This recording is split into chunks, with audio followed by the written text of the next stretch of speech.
بسم اللہ الرحمن الرحیم الحمد للہ رب العالمین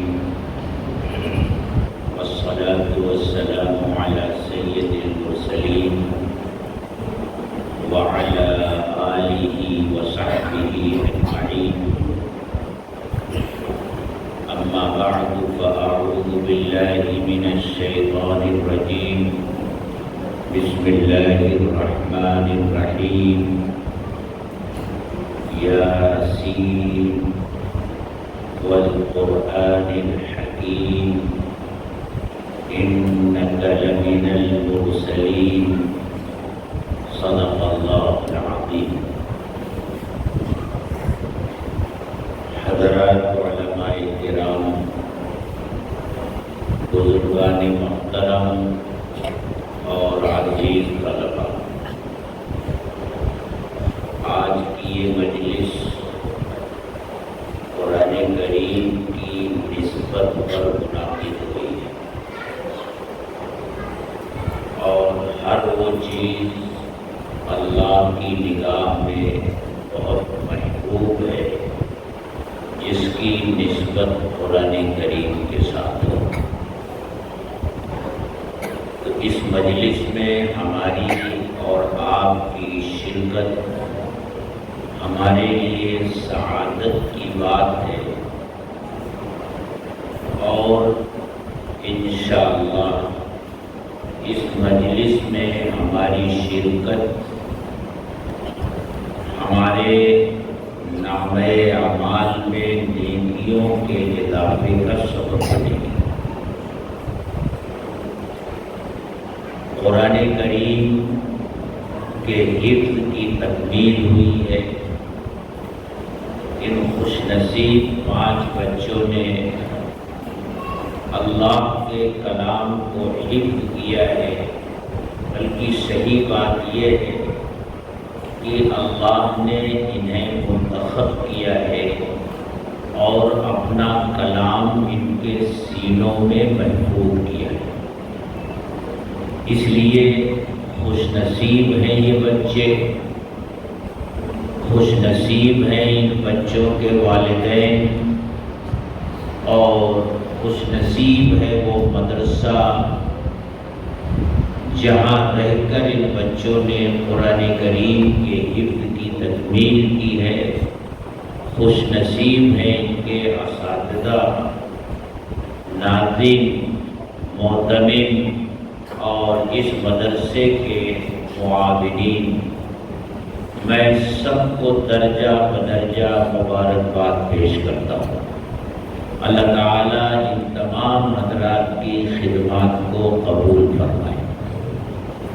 آپ جانتے ہیں کہ اس دنیا میں جو بھی نبی یا رسول آئے، ان کی نبوت اور ان کی رسالت کی پہچان کے طور پر اللہ نے انہیں نشانیاں عطا فرمائیں، جنہیں قرآن کی زبان میں آیات کہا جاتا ہے، اور عام روزمرہ کی زبان میں انہیں معجزہ کہا جاتا ہے۔ ہر نبی کو اللہ نے معجزہ عطا فرمایا۔ حضرت محمد رسول اللہ صلی اللہ علیہ وسلم سے پہلے نبی آئے، رسول آئے اور اس دنیا سے تشریف لے گئے۔ ان کی نبوت کا دور اور ان کی نبوت کا زمانہ ختم ہو گیا، اس لیے ان کو جو معجزات دیے گئے تھے وہ بھی ختم ہو گئے۔ ان کا تذکرہ قرآن میں ہے، حدیث میں ہے، تاریخ کی کتابوں میں ہے، لیکن عملی طور سے وہ معجزات دنیا میں موجود نہیں ہیں، کیونکہ ان کی ضرورت نہیں ہے۔ معجزہ پہچان ہوتا ہے نبی کی رسالت اور نبی کی نبوت کا۔ جب نبی نہیں رہے، ان کی رسالت کا دور نہیں رہا، ان کی نبوت کا دور نہیں رہا، تو ان کے معجزوں کے باقی رہنے کا بھی کوئی مطلب نہیں، کوئی ضرورت نہیں، ان کا تذکرہ ہے۔ لیکن حضرت محمد رسول اللہ صلی اللہ علیہ وسلم کا معاملہ الگ ہے۔ آپ کسی مخصوص زمانے کے لیے روئے زمین کے کسی مخصوص خطے کے لیے کسی مخصوص قوم کے لیے نبی بنا کر نہیں بھیجے گئے، بلکہ آپ کی نبوت اور رسالت پوری دنیا کے لیے، دنیا کے تمام مذہب کے، دنیا کے تمام لوگوں کے لیے اور ہر انسان کے لیے اور قیامت تک کے لیے۔ تو جب آپ کی رسالت کا دور باقی ہے، آپ کی نبوت کا دور باقی ہے اور قیامت تک باقی رہے گا، تو ضرورت اس بات کی تھی کہ جہاں آپ کو ایسے معجزات دیے گئے جو وقتی تھے، وہیں آپ کو ایسے معجزات بھی عطا کیے جائیں جو لافانی، جو قیامت تک باقی رہنے والے ہوں، تاکہ آپ کی نبوت اور آپ کی رسالت کی نشانی کے طور پر یہ قیامت تک باقی رہے۔ بے شمار معجزات اللہ نے حضرت محمد رسول اللہ صلی اللہ علیہ وسلم کو دیے، لیکن اکثر و بیشتر کا یہ حال تھا کہ وہ وجود میں آئے اور پھر وہ ختم ہو گئے۔ مثلاً آپ نے انگلی سے چاند کی طرف اشارہ کیا، چاند شق ہوا اور پھر وہ مل گیا۔ آپ نے برتن میں اپنی انگلیاں ڈالی اور انگلیوں سے پانی کے فوارے پھوٹ نکلے، چشمہ بہہ نکلا۔ یہ سب وقتی معجزات تھے، لیکن ضرورت تھی اس بات کی کہ آپ کو ایسا بھی معجزہ دیا جائے جو قیامت تک باقی رہنے والا، اور وہ دو معجزے اللہ نے آپ کو ایسے عطا فرمائے۔ ایک معجزہ حاجی جب حج کرنے جاتا ہے اور رمیے جمار کرتا ہے، جس کو عام فہم زبان میں شیطان کو کنکریاں مارنا کہا جاتا ہے۔ ہر سال لاکھوں کی تعداد میں حاجی وہاں جاتے ہیں اور کنکریاں جمرات کو مارتے ہیں۔ کب سے یہ سلسلہ شروع ہے؟ ماضی قریب تک ان کنکریوں کو جمرات سے ہٹانے کا کوئی انتظام نہیں تھا۔ ہونا تو یہ چاہیے تھا کہ ان کنکریوں کا ایک پہاڑ وہاں جمع ہو جاتا، لیکن کنکریاں حاجی مارتے ہیں اور صبح وہاں کچھ کنکریاں پڑی ہوئی ملتی ہیں، باقی کنکریاں غائب ہو جاتی ہیں۔ اللہ کے رسول صلی اللہ علیہ وسلم سے دریافت کیا گیا تو آپ نے فرمایا، جن حاجیوں کا حج اللہ قبول فرماتے ہیں ان کی ماری ہوئی کنکریوں کو فرشتے چن لیتے، اور وہاں جو جمرات کے پاس کنکریاں پڑی ہوتی ہیں وہ ان حاجیوں کی ہوتی ہیں جن کا حج قبول نہیں ہوا۔ اسی لیے فقہاء نے لکھا ہے کہ حجاج کو یہ چاہیے کہ جب وہ مزدلفہ سے منی کی طرف آتے ہیں تو کنکریاں وہیں سے چن کے لایا کریں۔ جمرات کے پاس پڑی ہوئی کنکریوں سے اٹھا کر رمیے جمار کرنے کو فقہاء نے مکروہ لکھا ہے۔ تو ایک معجزہ یہ ہے۔ دوسرا معجزہ قرآن کریم ہے، اللہ کا یہ کلام ہے جو اللہ نے حضرت محمد صلی اللہ علیہ وسلم کو عطا۔ یہ کتاب ہدایت ہونے کے ساتھ ساتھ حضرت محمد رسول اللہ صلی اللہ علیہ وسلم کی نبوت اور رسالت کا سب سے بڑا معجزہ ہے۔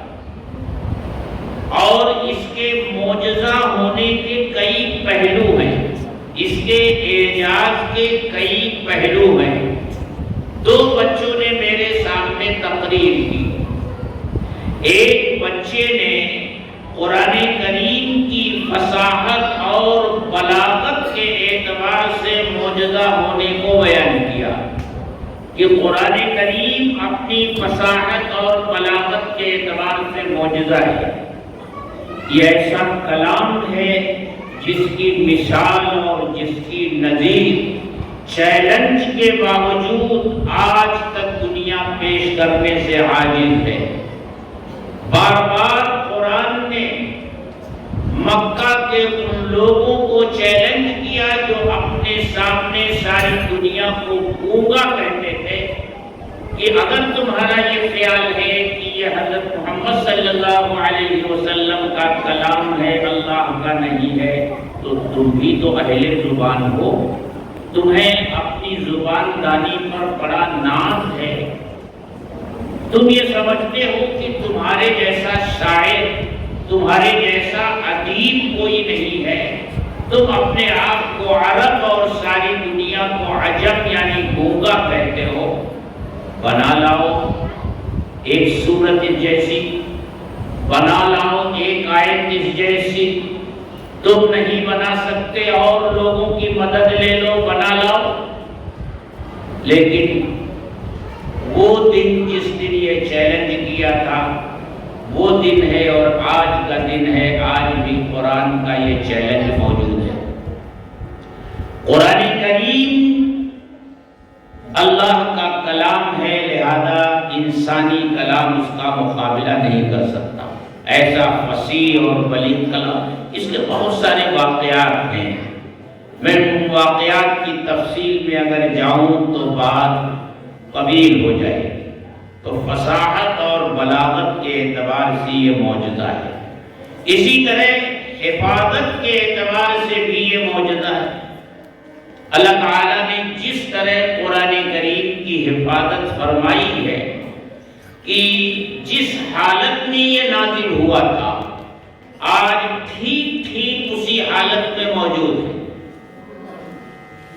ایک شوشے، ایک نقطے اور زیر و زبر کا فرق نہیں آیا ہے۔ اور کیسے آئے گا جب اللہ نے خود حفاظت کا وعدہ کیا ہے؟ قیامت تک یہ اپنی اصلی شکل میں محفوظ رہے گا۔ دوسری آسمانی کتابیں آئی تھی، اللہ نے ان کی حفاظت کا وعدہ نہیں کیا تھا، محفوظ نہیں رہی، اور منشأ خداوندی بھی یہی تھا کہ وہ محفوظ نہ رہے، کیونکہ اس میں جو نسخے ہدایت تھا وہ ایک خاص قوم کے لیے تھا، ایک خاص وقت کے لیے تھا، ایک خاص ماحول کے لیے تھا۔ جب وہ ماحول باقی نہیں رہا، وہ لوگ باقی نہیں رہے، تو پھر اس نسخے ہدایت کی ضرورت نہیں تھی۔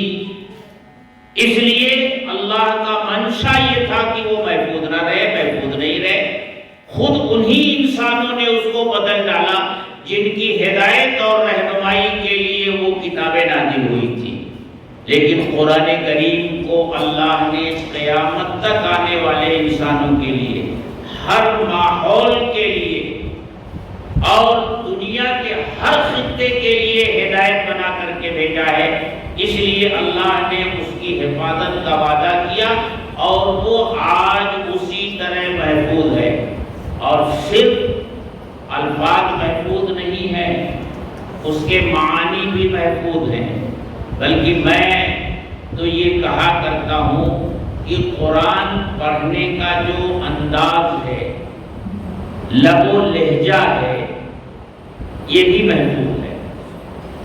جس لہجے میں آج دنیا میں قرآن پڑھا جا رہا ہے اسی لہجے میں تلاوت کی ہے جبریل امین نے اللہ کے رسول صلی اللہ علیہ وسلم کے سامنے، پھر آپ نے اسی لہجے کو منتقل کیا ہے صحابہ میں، صحابہ نے تابعین میں، تابعین نے تبع تابعین میں، اس طرح وہ لہجہ بھی محفوظ ہے۔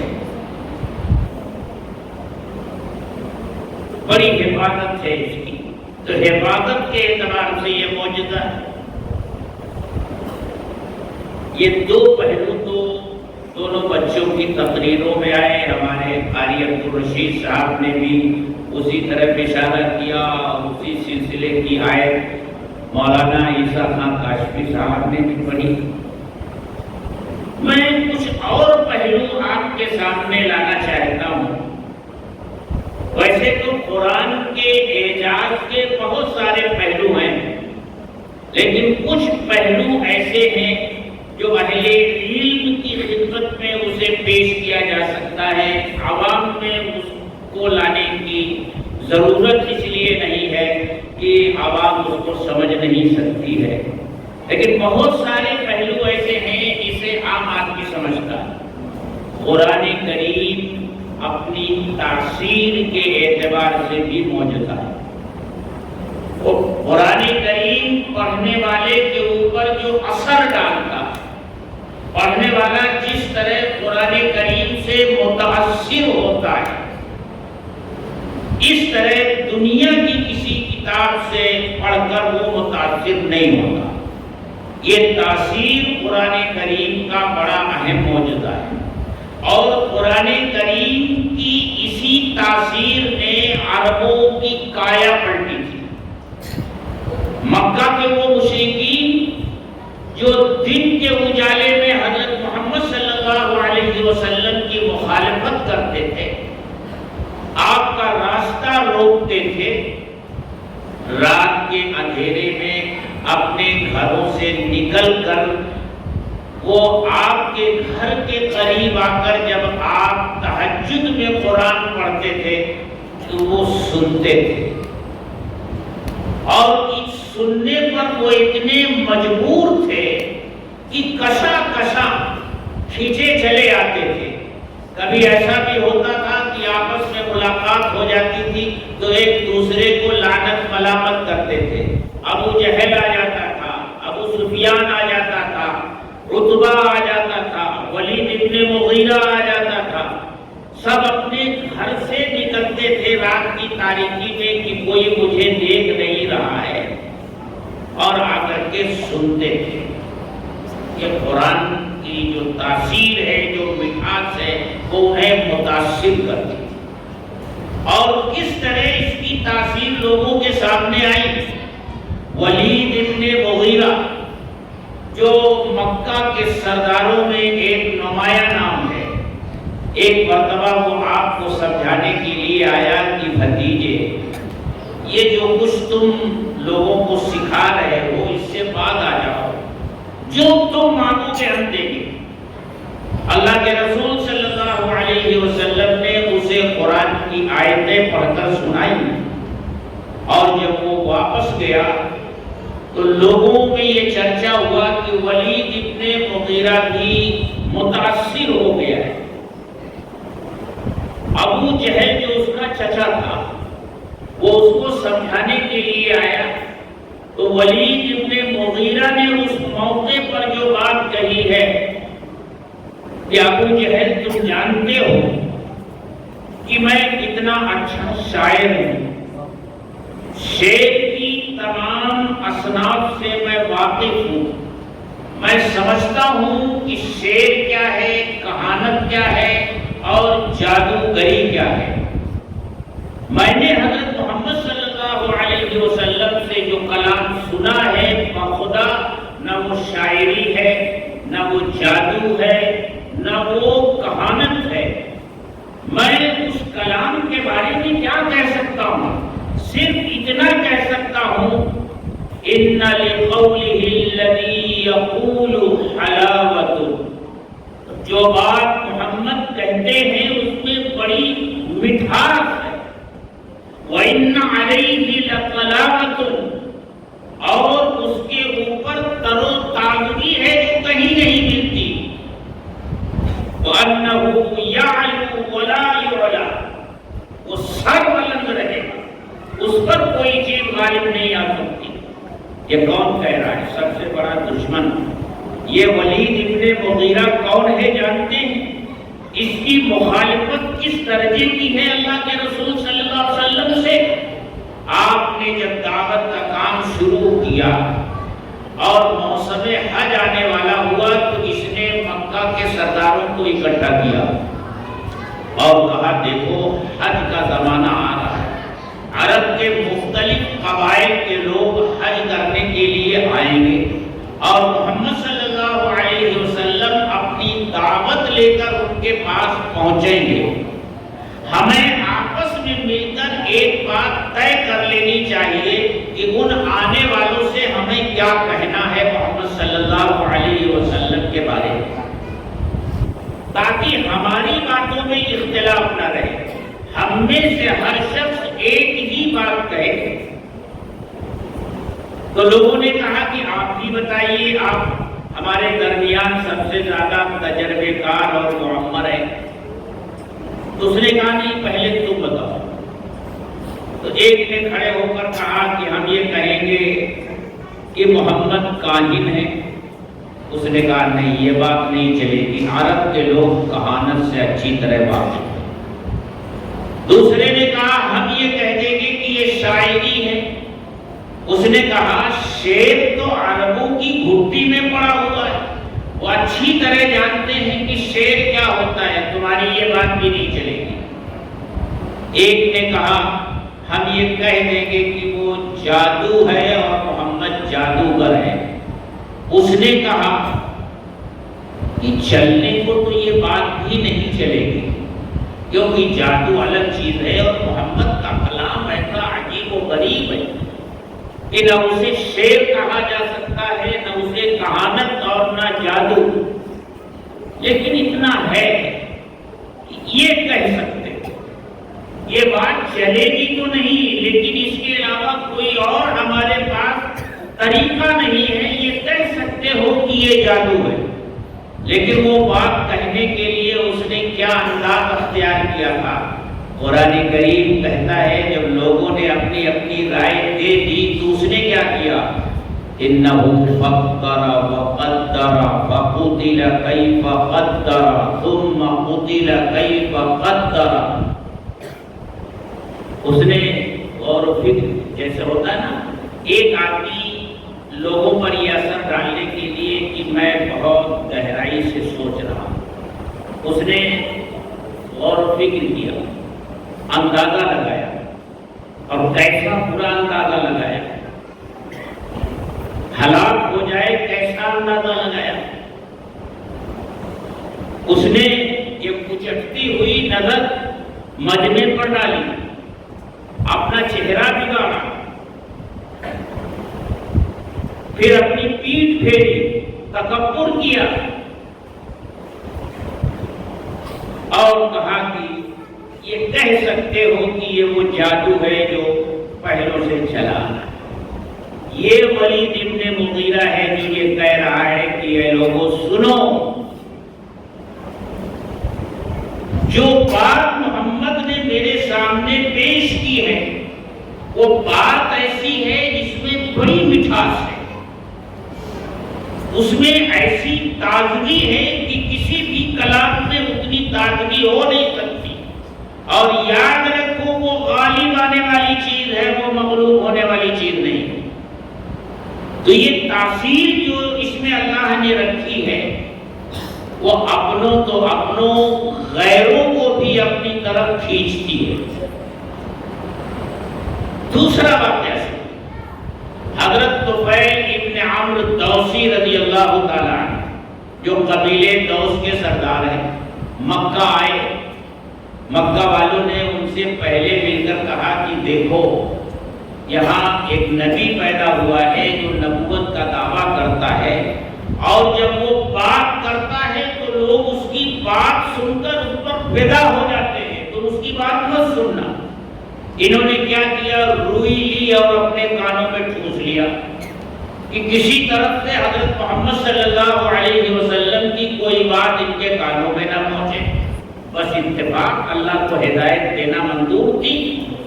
حرم میں بیٹھے ہوئے تھے اور قریب میں کھڑے ہو کر حضرت محمد صلی اللہ علیہ وسلم نماز پڑھ رہے تھے، قرآن کی تلاوت کر رہے تھے، اور روئی ٹھوسنے کے باوجود کچھ الفاظ کان میں پڑے تو اچھے لگے،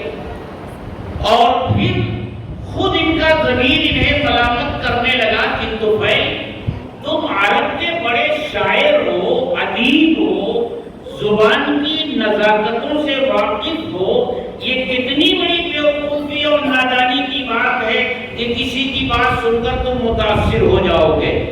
اچھے برے کی تمیز رکھتے ہو، تمہیں سننا چاہیے۔ یہ خیال آتے ہی کانوں سے روئی نکال کر پھینکی اور حضرت محمد الرسول اللہ صلی اللہ علیہ وسلم کی تلاوت سنی اور سنتے چلے گئے اور دل کی دنیا بھی بدلتی چلی گئی۔ آپ کی خدمت میں حاضر ہو کر کے مشرف باسلام ہوئے۔ تو قرآن کس طرح بیتتا ہے؟ تو قرآن کی یہ تاثیر بھی معجزہ ہے۔ تاثیر کے اعتبار سے بھی قرآن معجزہ ہے۔ اس کے اعجاز کے بہت سارے پہلو، اور میرے دوستو اگر ہم یہ دیکھیں کہ قرآن کریم ایک ضخیم کتاب ہے، اتنی ضخیم کتاب کا یاد ہو جانا چند برسوں میں، بلکہ چند مہینوں میں، بلکہ اب تو یہ ہو رہا ہے چند دنوں میں چھوٹے چھوٹے بچوں کے سینے میں یہ محفوظ ہو جاتا ہے، یہ بھی قرآن کریم کا ایک اعجازی پہلو ہے۔ دنیا کی کوئی کتاب اس طرح جلدی یاد نہیں ہوتی۔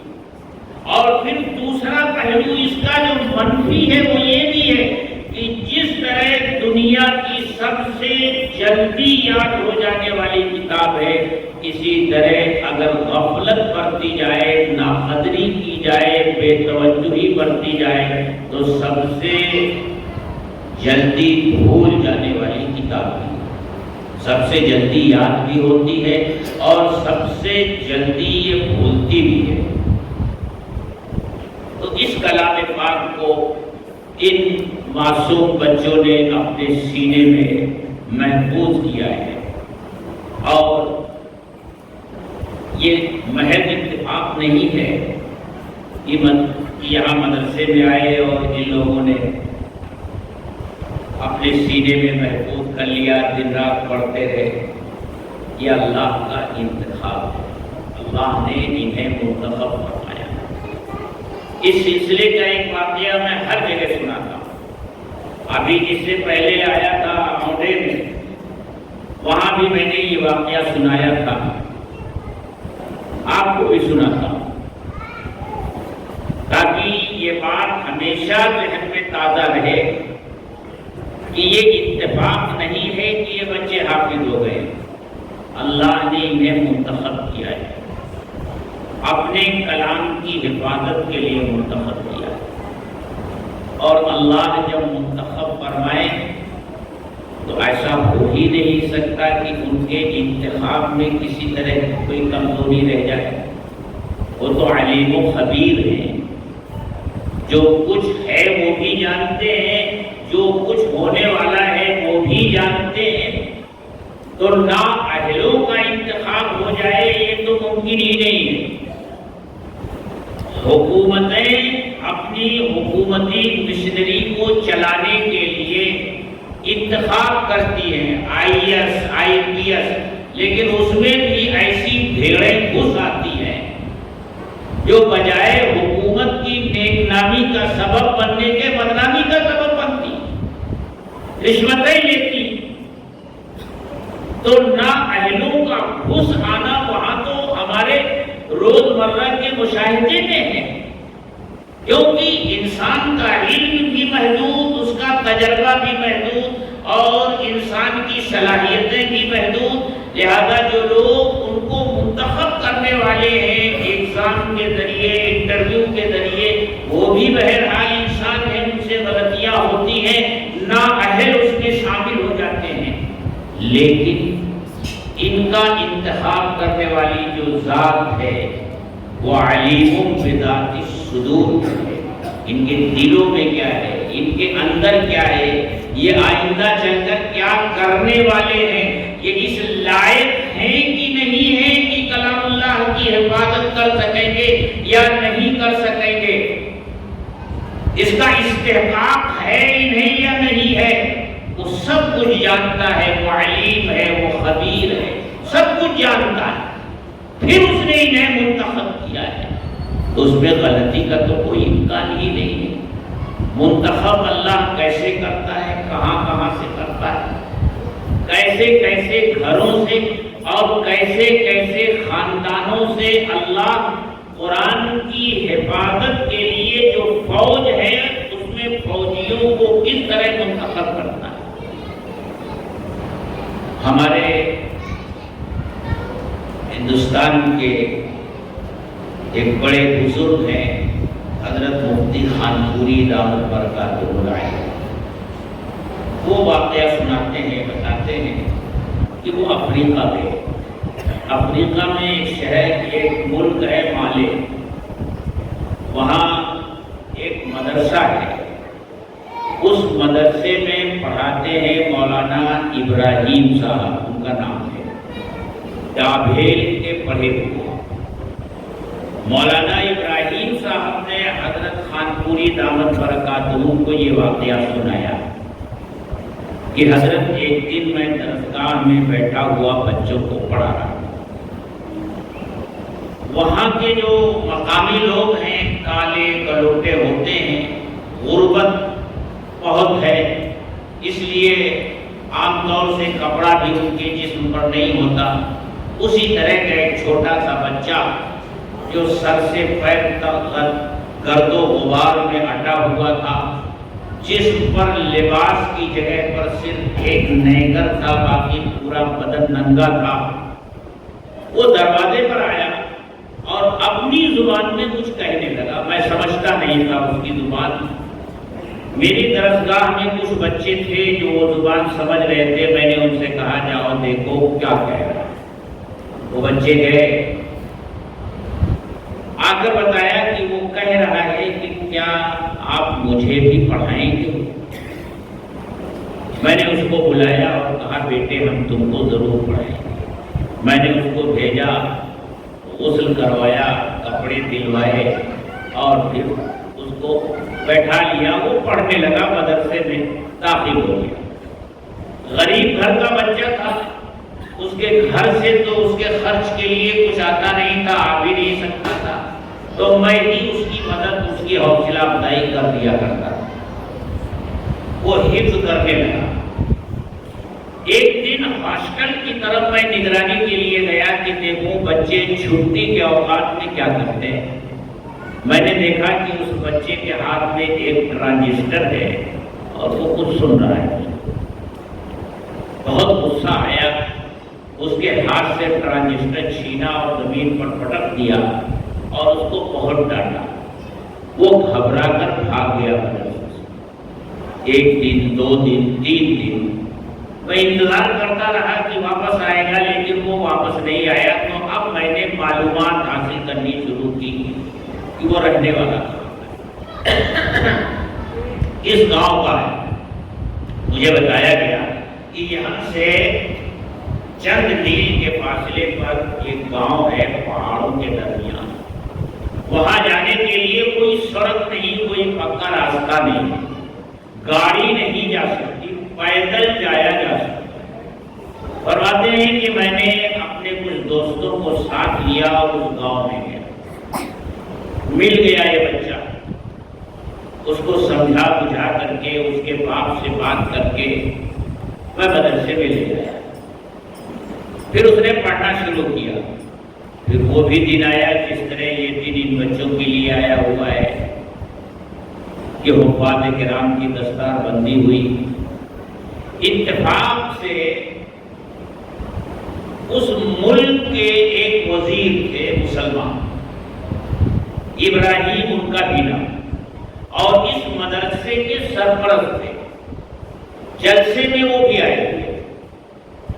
جب بچوں کا نام پکارا جانے لگا، فلاں ابن فلاں، فلاں ابن فلاں، یعنی فلاں فلاں کا بیٹا، فلاں کا بیٹا فلاں، باپ کے نام کے ساتھ جب پکارا جانے لگا، اب دیکھیے یہاں ان بچوں کا نام شاید پکارا نہیں گیا، لاؤڈ اسپیکر سے پکارا جانا چاہیے، اور صرف بچوں کا نام نہیں، میں تو کہتا ہوں ان کے ماں باپ کا نام بھی پکارا جانا چاہیے، اور خاص طور سے ان کے باپ کو اس مجلس میں ضرور بلانا چاہیے، اور جس بچوں کا اعزاز کیا جاتا ہے ان کا بھی اعزاز کیا جانا چاہیے۔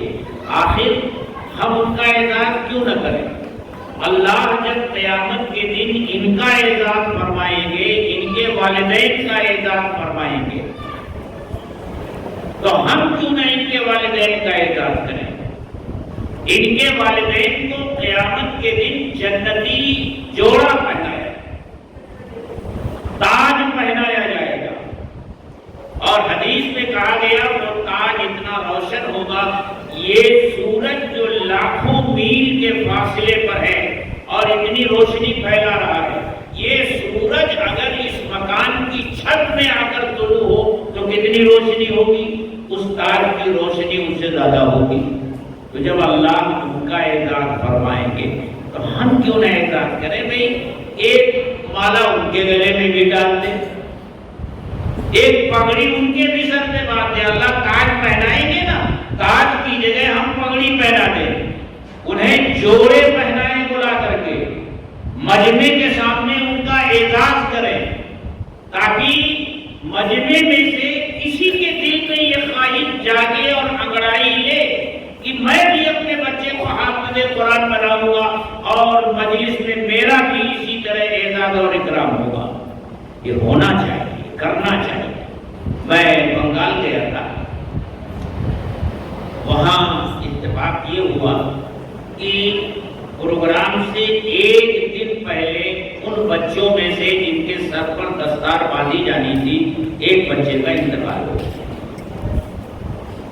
اب پروگرام کے دن جب بچوں کے سروں پر دستار باندھی جانے لگی تو ایک صاحب نے مجھ کو آ کر چپکے سے کان میں کہا، میں ایسے ہی بیٹھا ہوا تھا بھائی کے سامنے، انہوں نے چپکے سے آ کر مجھ سے کہا کہ جس بچے کا انتقال ہوا تھا اس کا باپ مجمع میں موجود ہے، رو رہا ہے۔ میں نے اس کو بلوایا باپ اور مدرسے والوں سے کہا کہ اگر دستار کا کپڑا ہو تو لاؤ، اس کے سر پہ دستار ہو، اس کا اعزاز کرو اور اس کا اکرام کرو۔ یقین جانیے سب لوگوں کی آنکھوں میں آنسو تھے اس منظر کو دیکھ کر، اور وہ بے تحاشا رو۔ والدین کا بھی اعزاز اور اکرام ہونا چاہیے۔ حضرت مولانا محمد عمر پالن پوری رحمۃ اللہ علیہ کو تو آپ لوگ جانتے ہی ہوں، ان کو کون نہیں جانتا؟ وہ بھی حافظ قرآن تھے لیکن بڑھاپے میں حافظ بنے۔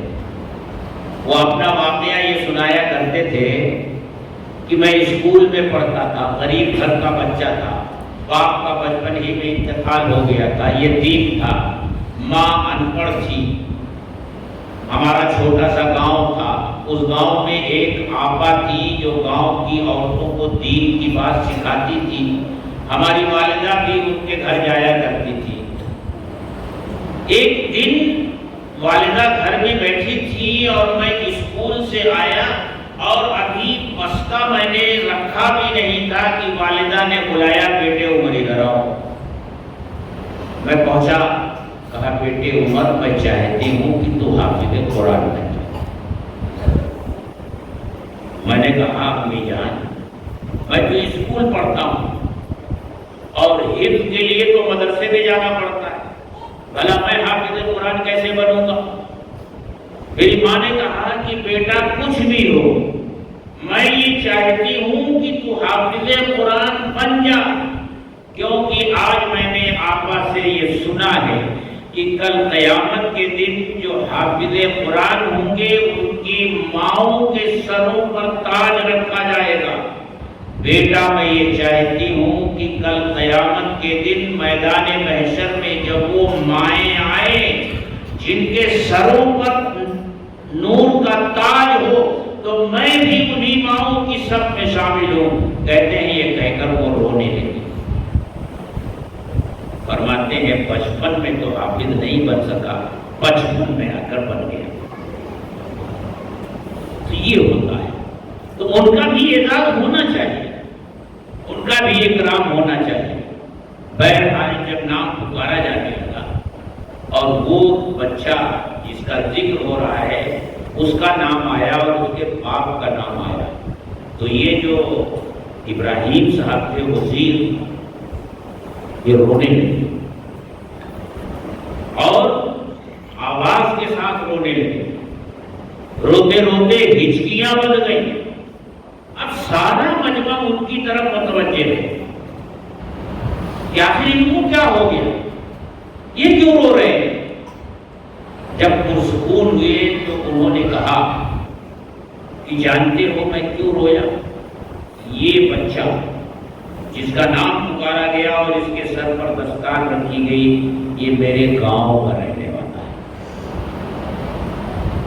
اور جب یہ پیدا ہوا تھا تو جانتے ہو کیا واقعہ ہوا تھا؟ اس کی ماں کا ذہنی توازن ٹھیک نہیں تھا.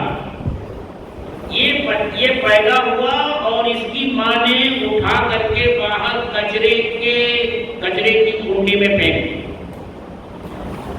رونے لگا. یہاں بچے کے رونے کی آواز سن کر لوگ وہاں جمع ہو گئے. پھر شور ہوا کہ کچرے کی کنڈی میں کوئی بچہ پڑا ہوا ہے. میرے کانوں تک آواز پہنچی. میں آیا، میں نے دیکھا تو کاغذ وغیرہ منگا کر کے اس کاغذ میں لپیٹ کر اس کو میں نے اسپتال میں پہنچایا.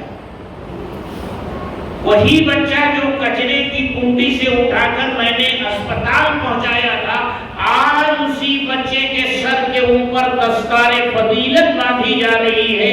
میں اس پر تعجب کر رہا ہوں کہ اے اللہ تیری قدرت کیا ہے اور تیرا انتخاب کیا ہے کہ کچرے کے ڈبے سے اٹھا کر تو اپنے کلام کی حفاظت کے لیے سینوں کو منتخب کرتا ہے.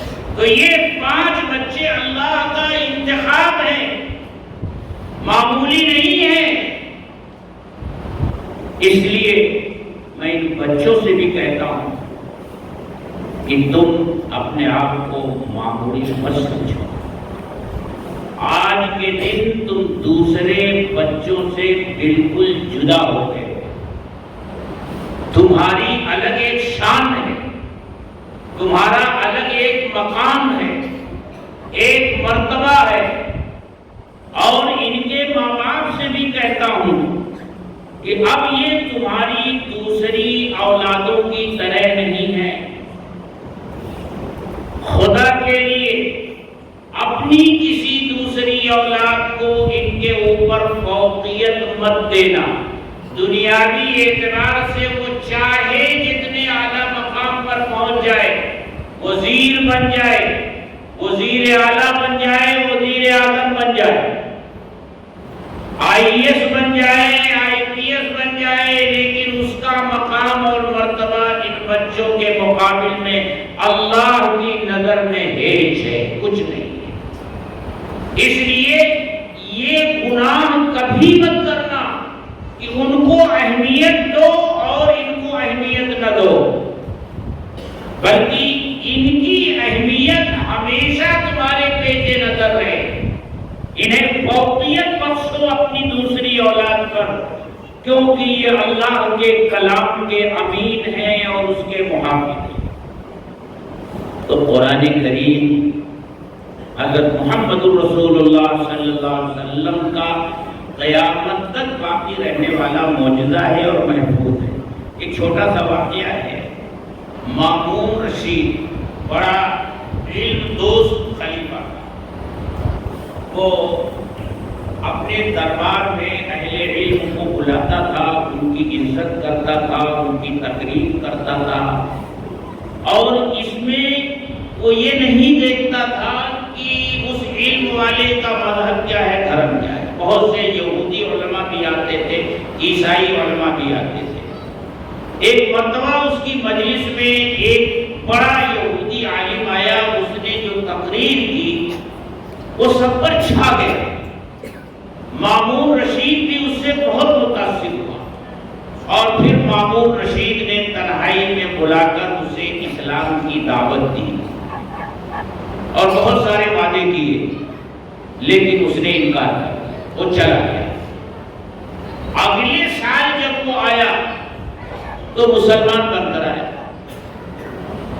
مامون رشید نے وجہ پوچھی تو اس نے کہا کہ آپ نے مجھے اسلام کی دعوت دی تو یہاں سے جانے کے بعد میں نے غور و فکر کیا کہ یہ معلوم کیا جائے کہ عیسائیت محفوظ ہے، یہودیت محفوظ ہے یا اسلام محفوظ ہے۔ میرے ذہن میں ایک بڑی انوکھی تدبیر آئی۔ میں بڑا اچھا کاتب ہوں، خوش خط لکھتا ہوں۔ میں نے اپنے ہاتھ سے انجیل کا ایک نسخہ تیار کیا، تورات کا ایک نسخہ تیار کیا، قرآن کریم کا ایک نسخہ تیار کیا، اور ہر ایک میں رد و بدل کیا، آگے پیچھے کیا، کچھ گھٹایا کچھ بڑھایا، لیکن اس کو بہت عمدہ کاغذ پر لکھا، بڑی عمدہ جلدیں اس کی بنوائی کہ آدمی دیکھے تو دیکھتا رہ جائے۔ میں تورات لے کر یہودی علماء کے پاس گیا، ان کی خدمت میں پیش کیا، انہوں نے بہت خوشی کا اظہار کیا، میرا اعزاز کیا، میرا اکرام کیا۔ دوسرا نسخہ لے کر کے میں عیسائی راہبوں کے پاس گیا، وہ بھی بہت خوش ہوئے اور میری بڑی تعریف اور توصیف فرمائی۔ پھر قرآن کریم لے کر میں علماء کے پاس آیا، ان کی خدمت میں نے یہ پیش کیا، تو ان لوگوں نے کہا دیکھو ہم اسے پہلے دیکھیں گے،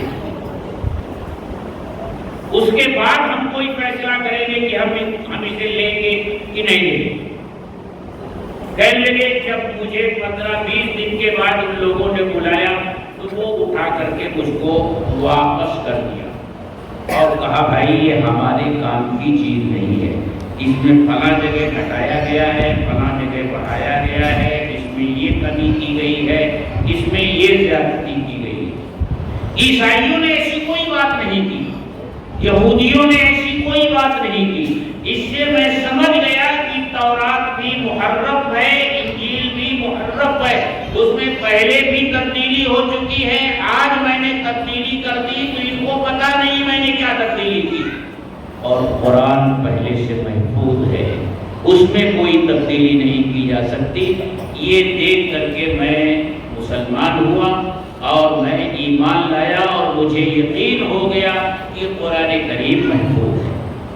تو میرے دوستو، یہ خوش نصیب بندے ہیں، بچے ہیں جنہوں نے اللہ کے کلام کو اپنے سینے میں اتارا، اور یہاں آ کر مجھے معلوم ہوا کہ یہ مدرسہ ابھی مسجد نہیں، مدرسے کی جگہ ہے، لیکن وسائل کی کمی کی وجہ سے اس میں مدرسے کی تعمیر نہیں ہو پا رہی۔ میرے بھائیوں، یہ مدرسے اور یہ مکاتب، ان کی اہمیت کو سمجھو۔ اگر ہمارے ملک میں یہ مدرسے نہ ہوتے، یہ مکاتب اسلامیہ نہ ہوتے، تو ہم جس شکل و صورت میں ہیں ہم اس طرح نہ ہوتے۔ جو کچھ بھی اسلام کی رونق نظر آتی ہے، ہماری مسلمانیت نظر آتی ہے، وہ سب انہی مدرسوں اور انہی مکتبوں کا فیض ہے۔ یہ نہ ہوتا تو کچھ نہ ہوتا میرے، اور ان کی ضرورت کم نہیں ہوئی ہے۔ یہ اور بات ہے کہ اسکول کی بھی ضرورت بڑھتی جا رہی ہے، کالجوں کی بھی ضرورت بڑھتی جا رہی ہے، وہ بھی ہونا چاہیے، لیکن ان مدرسوں کی اہمیت کم نہیں ہوئی، میں تو کہتا ہوں اب اور بڑھ گئی، کیونکہ پہلے ہمارے ملک کا ماحول ایسا نہیں تھا، اسکولوں کا ماحول ایسا نہیں تھا، کالجوں کا ماحول ایسا نہیں تھا۔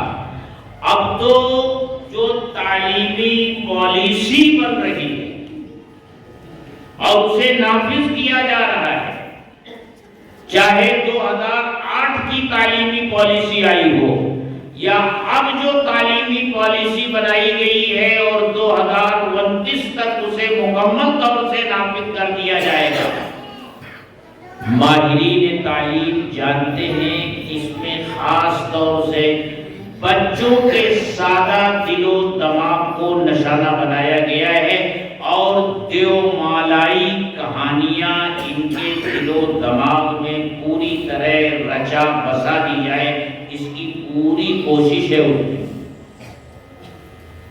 اور دنیا اس سے نہیں گھبراتی کہ عبداللہ نام کا کوئی آدمی ہے، عبد الرحمن نام کا کوئی آدمی ہے، وہ تو سچے پکے مسلمان سے گھبراتا ہے۔ نام کے مسلمان سے کوئی گھبراہٹ نہیں، سچا پکا مسلمان جو اللہ اور اس کے رسول کا وفادار ہو، اس وفادار مسلمان سے ان کو گھبراہٹ ہے، ڈرتے اس سے ہیں۔ باقی عبداللہ نام ہو اور ذہنی طور سے وہ مرتد ہو، دیکھیے مرتد ہونے کی ایک ہی شکل نہیں ہے کہ ظاہری طور سے آدمی جا کر مورتیوں کی پوجا کرنے لگے۔ فکری ارتداد یہ ہے کہ آدمی کے ذہن میں یہ بات آ جائے کہ اسلام تو گھسی پٹی چیز ہے، 1400 سال پرانی چیز ہے، موجودہ دور میں ہماری رہنمائی کے لیے اسلامی تعلیمات کافی نہیں ہے۔ اگر یہ ذہن بن گیا تو ذہنی طور سے وہ مرتد ہو گیا، فکری طور سے وہ مرتد ہو گیا۔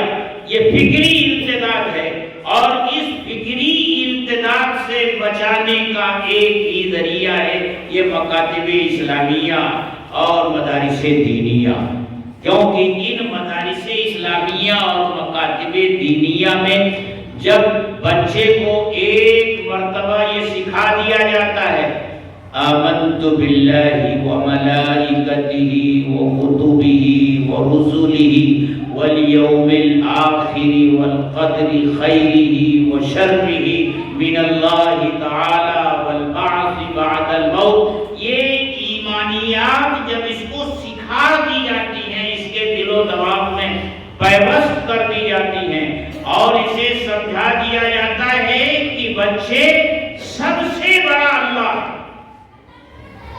سب سے طاقتور اللہ ہے، قدرت والا اللہ ہے، دینے والا اللہ ہے، لینے والا اللہ ہے۔ جب ایک مرتبہ اس کا دل و دماغ مسلمان ہو جاتا، یاد رکھیے اسلام کسی برادری کا نام نہیں ہے۔ برادریوں میں کیا ہوتا ہے؟ سید گھرانے میں کوئی بچہ پیدا ہو گیا وہ سید ہو گیا، شیخ گھرانے میں کوئی بچہ پیدا ہو گیا وہ شیخ ہے، خان گھرانے میں کوئی بچہ پیدا ہو گیا وہ خان صاحب ہے۔ اسے سید بننے کے لیے، شیخ بننے کے لیے، خان بننے کے لیے کچھ نہیں کرنا، لیکن ایک بچہ اگر مسلمان کے گھر میں پیدا ہوتا ہے تو یاد رکھو وہ پیدا ہونے سے مسلمان نہیں ہو جاتا، بھلے سے اس کا نام آپ اسلامی نام رکھ دیں، اس کے مسلمان ہونے کے لیے ضروری ہے کہ وہ یہ عہد و پیمان کرے، وہ دو عہد کرے، دو عہد کرے۔ پہلا عہد ہے لا الہ الا اللہ، اللہ کے سوا کوئی معبود نہیں، یہ عہد کرے اللہ کے سوا کوئی معبود نہیں۔ دوسرا عہد کیا کرے؟ محمد الرسول اللہ، حضرت محمد صلی اللہ علیہ وسلم اللہ کے رسول ہیں۔ کوئی جب یہ عہد و پیمان کر لیتا تو وہ مومن ہو گیا اور اسی عہد و پیمان کے تقاضے کو پورا کرتا ہے تو وہ مسلمان ہو گیا۔ ایمان یہ اندر کی چیز ہے اور اسی ایمان کے تقاضے سے جو اعمال ظاہر ہوتے ہیں وہ ہے اسلام۔ اسلام ظاہری چیز ہے، ایمان باطنی چیز ہے۔ ایمان دل کے یقین کا نام ہے، اذعان کا نام ہے، اور اسلام ظاہری اعمال کا، نماز، روزہ، حج، زکات۔ اس لیے میرے دوستوں ان مکاتب کی اہمیت کو سمجھو۔ میں کہا کرتا ہوں، چھوٹی سی چھوٹی بستی میں جاتا ہوں، اپنے گھر کا خرچ چلاتے ہو نا، اس کا بجٹ بناتے ہو نا، اپنے گاؤں میں اپنے محلے میں جو مکتب ہے جو مدرسہ ہے، جب گھر کا بجٹ بنایا کرو تو اس مکتب کو بھی اپنے بجٹ میں شامل کر لیا کرو، ایک حصہ اپنے بجٹ کا اس مدرسے کو بھی دیا کرو۔ اچھا دیکھو، آپ کے گھر میں اگر کوئی مہمان ہے تو آپ کیا کوشش کرتے ہیں؟ اسے اچھا سے اچھا کھلائیں، اسے کسی طرح کی کوئی تکلیف نہ ہو۔ یہ بچے جو مدرسے میں پڑھتے ہیں جانتے ہو یہ کس کے مہمان ہیں؟ یہ حضرت محمد رسول اللہ صلی اللہ علیہ وسلم کے مہمان ہیں۔ ہمارا مہمان ان کے مقابل میں کیا درجہ رکھے گا، کیا مقام رکھے گا؟ اس لیے ان کی ضرورتوں کا خیال رکھنا۔ اگر یہ چاہتے ہو کہ حضرت محمد رسول اللہ صلی اللہ علیہ وسلم بھی ہم سے راضی رہیں تو ان کے مہمانوں کا اعزاز کرو، ان کا اکرام کرو، ان کی ضروریات کا خیال کرو۔ میرے دوستو، میں یہ امید لے کر کے آج یہاں سے جا رہا ہوں کہ اگلے سال اگر زندگی رہی اور ناظم صاحب اور محتمم صاحب نے مجھے بلایا تو میں آ کر یہاں دیکھوں۔ میری خواہش یہ ہے کہ اس زمین پر تعمیر شروع ہو چکی ہے اور مدرسہ وہاں منتقل ہو رہا ہے۔ یہ اس بستی والوں کے لیے بڑی خوش قسمتی کی بات ہوگی۔ دامے درمے قدمے سخنے جو کچھ ہو سکتا ہے مدرسے کا قیام جلد سے جلد ہو جانا چاہیے۔ اللہ تعالیٰ جو کہا گیا سنا گیا اس پر ہم سب کو عمل کی توفیق عطا فرمائے، اس مدرسے کو دن دونی رات چوگنی ترقی عطا فرمائے۔ وآخر دعوانا الحمدللہ۔ دعا تو ان بچوں نے کر ہی لی، کیا ہے؟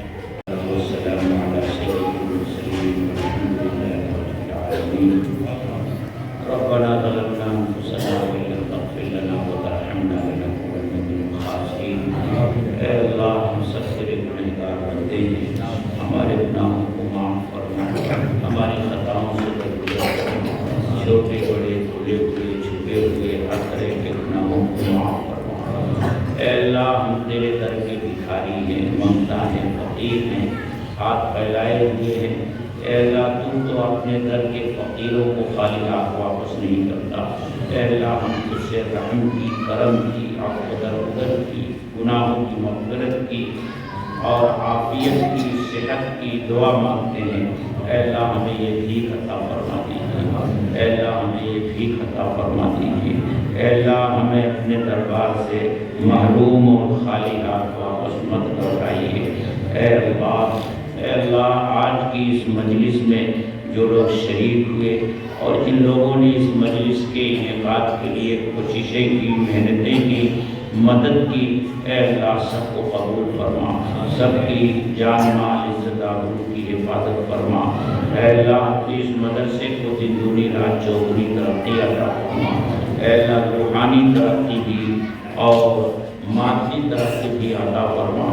اے اللہ، اب تک زمین تو جس تیرے بندوں نے دی ہے، اے اللہ وہ تیرے حضور پہنچ چکے ہیں، ان کا بھی نام لیا گیا۔ اے اللہ، ان کی مغفرت فرما، ان کے درجات بلند فرما اور ان کے اس صدقے جاریہ کو اے اللہ قیامت تک کے لیے ان کے نامہ اعمال میں ذخیرہ فرما۔ اے اللہ، اور جن لوگوں نے بھی اس مدرسے کی اب تک مدد کی ہے، زندہ ہیں یا مرحوم ہو گئے ہیں، اے اللہ سب کی مغفرت فرما، سب کے درجات کو بلند فرما۔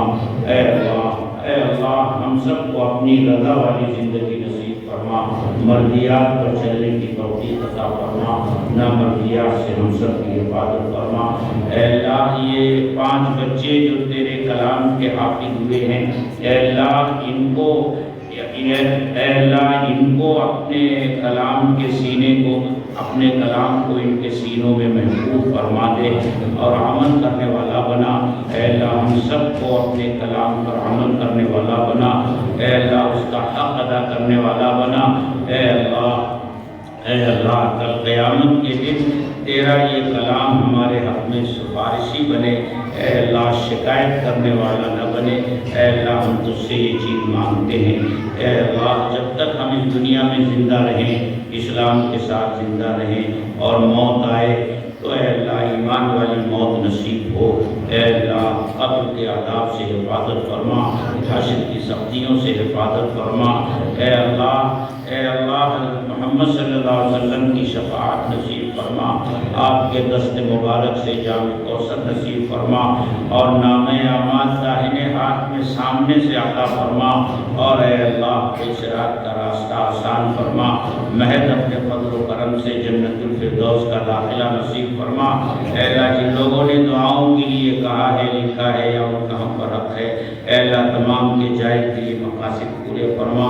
اے اللہ ہم میں جو بیمار ہیں ان کو شفائے کاملہ عاجلہ دائمہ مستمرہ عطا فرما۔ اے اللہ جو لوگ دعا کے لیے کہہ نہیں سکے ان کو موقع ملتا تو وہ بھی دعا کے لیے کہتے۔ اے اللہ ان کی ضرورتوں کو آپ اچھی طرح جانتے ہیں، اے اللہ اپنے خزانے غیب سے ان کی حاجتوں کو پورا فرما، ان کی تکلیفوں کو دور فرما، ان کی پریشانیوں کو دور فرما۔ اے اللہ ہم سب کو عافیت والی زندگی عطا فرما، اے اللہ دنیا کا خیر عطا فرما، آخرت کا خیر عطا فرما۔